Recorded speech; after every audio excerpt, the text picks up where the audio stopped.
A Barcelona s'ha obert un centre a Ciutat Vella que ofereix allotjament provisional a un col·lectiu que ho té especialment complicat per trobar feina i de retruc casa perquè tenen més de 50 anys. Són l'Àngel i la Mari, una parella com qualsevol altra, soldador i cambrera respectivament, que van perdre la salut i el pis per acabar dormint en un banc d'un parc. Echaron un piso de donde lo tenía. Nos tiramos 5 meses viviendo en el parque de la Barceloneta. Es muy duro, no, es muy duro. Te estropeas mentalmente, físicamente, tienes que tener mucho cuidado por la noche, que nadie te atraque. Els han acollit en un nou centre d'allotjament temporal a tocar del casal de la gent gran del casc antic. Com ells, ara hi ha 17 persones més, en parella o soles, com l'Agustina, una modista equatoriana que va marxar del seu Guayaquil el 2003 per ajudar econòmicament la seva família. Estar soltera era garantia de feina. Me encanté por el trabajo de cuidar a gente mayor. Siempre he trabajado de fija porque lo podía hacer.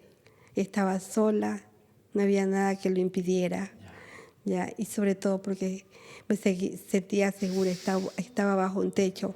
Un ictus mentre treballava interna en una casa la va deixar sense parla, paralitzada de mig cos i finalment al carrer amb una depressió. Y es que me quedé en la calle.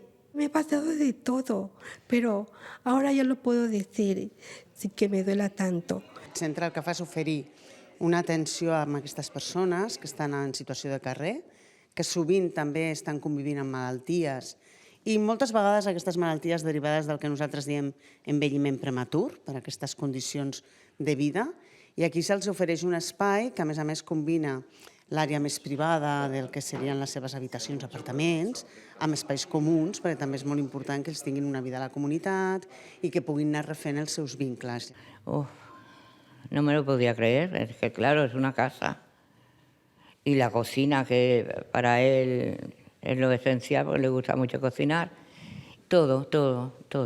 Ahorita he conseguido por lo menos sentirme más segura porque tengo una vivienda. Ya he dejado de llorar y de padecer por esa situación, por esa carencia que había en mi vida. Poden estar-s'hi 2 anys, potser prorrogables fins a poder ser completament autònoms, però mentrestant això és casa seva.